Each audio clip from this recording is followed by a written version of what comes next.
Skyrim versus Dark Souls. A very interesting comparison between two amazing games. I would say Skyrim and the Soulsborne games are easily my favorites of all time when it comes to medieval fantasy style, but these two games in particular are so different when it comes to their core mechanics. In this video, I'm going to compare and contrast these two games and talk about what makes them both great. Without further ado, let's dive right into it. Sauce Reviews. Now, both of these games are fantasy-style adventure games with swords, dragons, dungeons, magic, kings, queens, the whole 9 yards. But the games are completely different when it comes down to the core concepts of them. Let's start off with a little story to introduce my first contrasting point. Now, I want to say I played Skyrim before I even knew what Dark Souls was. I was a huge fan of Skyrim and I played it multiple times. I was introduced to the Soulsborne games at my friend's house when I came over one day and he was playing in his basement. He was playing Bloodborne. And I was like, yo, what's this game? It seems pretty interesting. And he was like, oh, it's called Bloodborne. And I was like, what's your objective? I don't really see like a quest marker on here. Because I was, so used to the quest markers in Skyrim. And he was like, I don't really have an objective. I'm kind of just going through the game, trying to figure it out. And I'm like, what do you mean you're just going through the game? That's very interesting. Like, there's no quest marker? There's no quests? And he's like, no, there are quests, but it's a little bit more complicated than that. It's not super cut and dry. And that really intrigued me. I ended up going home, getting Bloodborne, and playing it, and it was one of the best gaming experiences in my entire life. I think that this is one of the main differences in these games. Now, obviously, the combat is different, and we're going to get into that a little bit later, but something that really stood out to me is the fact that Skyrim pretty much tells you exactly what to do and where to go. And there's quest markers for literally everything. And while that's helpful doesn't always mean fun. Now, when I first played the Soulsborne games, I was rattled because I had no idea what I was doing. I was kind of just going through the game trying to figure out what the hell was going on. I think this is what makes the Soulsborne games amazing. The fact that you don't know what's going on and you have to figure that out for yourself. The sense of accomplishment you get when you piece together an NPC questline or finally find the next area to go to is one of the best feelings I've ever experienced in gaming. In Skyrim, when you're told exactly where to go and what to do, I feel like that harms the immersion a little bit and makes the game feel more like a checklist of chores instead of feeling like you're an investigator analyzing every little detail in the level to get yourself ahead. When I first played Dark Souls, I literally had a handwritten journal that I kept with me so that I could take notes on the NPCs, what they wanted, what they said, notes on areas, just notes on pretty much everything. Now, I don't want to say Skyrim is not immersive. I actually just played survival mode for the first time where you need to eat, sleep, and stay warm,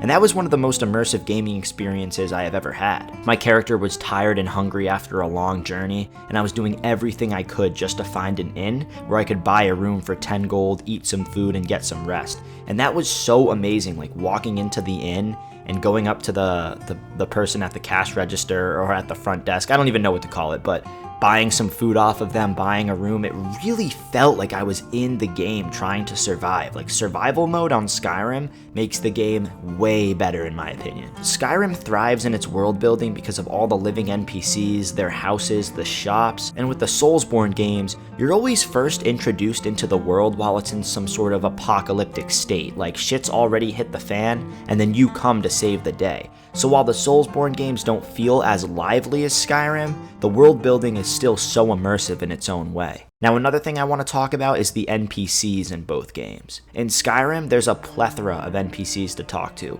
which is very good for the world building, but it also makes the NPCs feel like NPCs, just mindless people walking around doing God knows what. In the Souls games, there's only a handful of NPCs, so when you finally stumble across someone, the moment is so significant. That moment is further enhanced by the fact that the Souls games are brutal. Everything is trying to clap your cheeks. I mean kill you. Literally everything is trying to kill you. So when you come across someone who doesn't want to kill you, that moment is magical. A moment where you can just relax and analyze some important lore that the NPC gives you. It's probably one of my favorite things in the Souls games is like going through a really tough level, but then stumbling across some enemy that doesn't want to attack you. Like, you kind of walk up to them and you're like, whoa, is this person gonna attack me? And you slowly approach them and then you realize that they're friendly and a little talk button appears. That is one of the best feelings in all of gaming in my opinion. Love that. Now, something I really like about Skyrim is the fact that there's living, breathing towns with shops and traders. Now, there are merchants in Dark Souls, but the feeling of walking into a general store and seeing an NPC sweeping the floors is really cool. Now, this was the first point that I wanted to talk about because the games are very different in their approach. Like I said, Dark Souls and the Souls games are typically in an apocalyptic state, so you can kind of imagine like the world would be more like a Skyrim world if it wasn't in this apocalyptic state, and you can kind of imagine like, wow, Anor Londo in its prime would be so cool if there were NPCs walking around and shops you could go to. It would be similar to something like Solitude in Skyrim. Now, the next thing I want to talk about is the level design. So obviously the Soulsborne games are gonna smack Skyrim out of the park here. The interconnectivity in the Souls levels are just insane, and the feeling you get when you're like 12 hours into Bloodborne and you randomly find a ladder that takes you to the very beginning of the game, or the feeling when you take the elevator back down to Firelink Shrine in Dark Souls 1, unreal and one of the best feelings ever. Now, Skyrim's level design is a bit bland, I would say. I think the world is awesome, and there's some amazing moments when you're really up north and you see the endless lake and you're walking across the ice, or when you're scaling up a mountain and it slowly starts to become a blizzard. Those moments are awesome. I remember on my first playthrough of Skyrim when I was like 13 years old, I was making the pilgrimage to the College of Winterhold for the first time, which was across the entire map.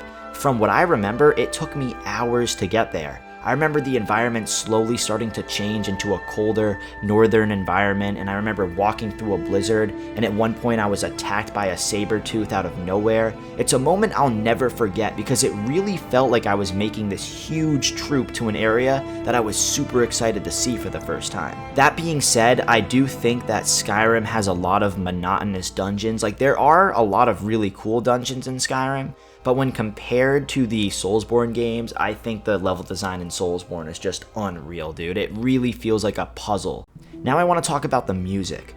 Now, both Soulsborne and Skyrim have incredible music that significantly enhances your gaming experience.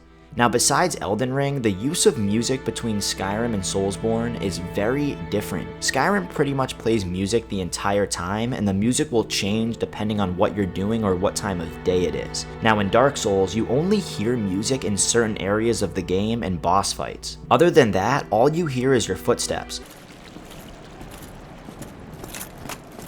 Now, this formula is very powerful because it makes the areas where you hear music much more significant. The different areas that have music in Dark Souls have very different vibes as well. In Firelink Shrine, the music gives off this very hopeless vibe, and you see the crestfallen warrior just sitting there with his head down all depressed. It really enhances the feeling of one of the most important areas in the game.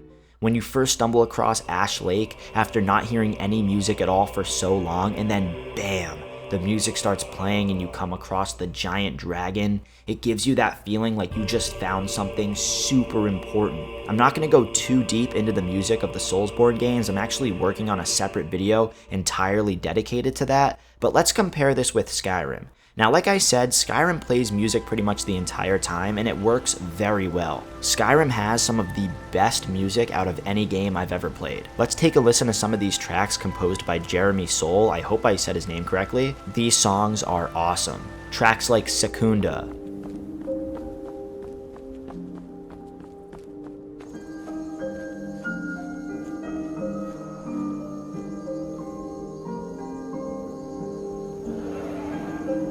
tracks like City Gate,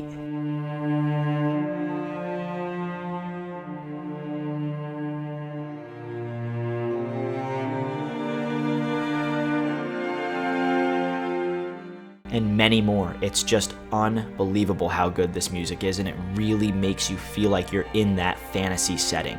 Unbelievable.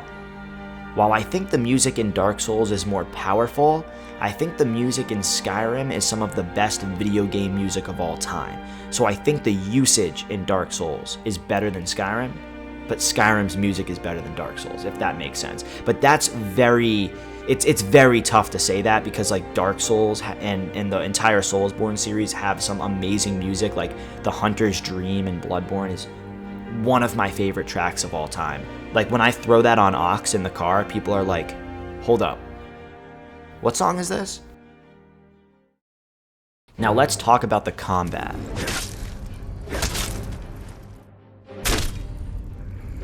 Dark Souls combat is easily much better in my humble opinion. It is very calculated and smooth.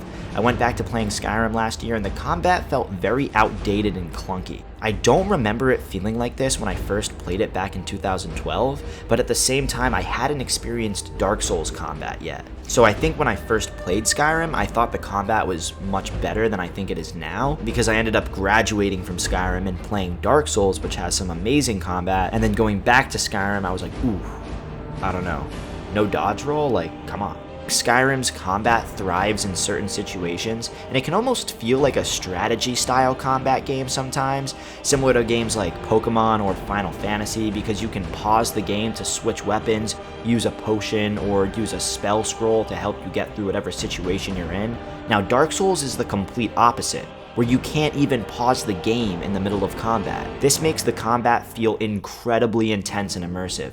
I do like the little cutscenes in Skyrim when you finish off an opponent. It really makes your character feel like a savage, especially when you're like decked out in some sick Daedric armor with a two-handed sword and you just completely chop some dude in half in the cutscene. It looks sick. Also, the archery in Skyrim is amazing. I don't want to harp too long on the combat because the differences are pretty obvious, but I can say that after returning to Skyrim, the combat felt much worse than I remember. Overall, these two games are some of my favorites of all time, and I was thinking about them the other day because I played both of them in one day, and I was like, whoa, this is very interesting. It's like two of my favorite games that have similar themes, yet they're completely different in the way that the developers approach the games. And I was like, damn, I feel like I gotta make a video about this. I am excited for Elder Scrolls 6 and to see if they take any inspiration from the Soulsborne genre now that it's exploding in popularity.